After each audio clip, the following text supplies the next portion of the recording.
कभी भी संत का उपहास नहीं करना चाहिए। क्यों? बोले संतों का उपहास करने से पता नहीं क्या अमंगल हो सकता है। मन में कभी विचार नहीं लाना चाहिए।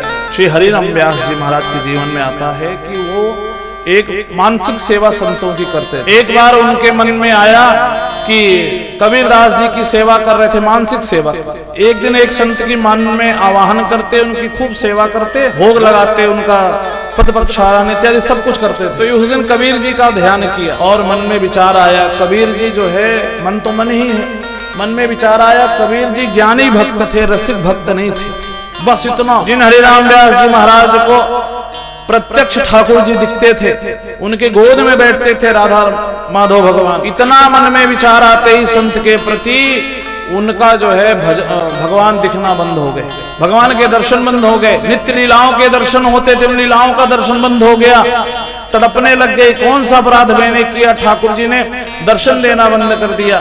अपने गुरु जी के पास गए, गुरु जी ने कहा जरूर तुमने किसी संत का अपमान किया होगा। बोले मैंने कोई संत का अपमान नहीं किया। बोले विचार करो। बोले मेरे मन में केवल एक विचार आया था कि कबीर दास जी महाराज ज्ञानी भक्त थे, रसिक भक्त नहीं थे। बोले भैया वही अपराध ठाकुर जी ने मान लिया। अब तुम जाओ कबीरदास से जो है क्षमा मांगो। कबीरदास कहाँ मिलेंगे?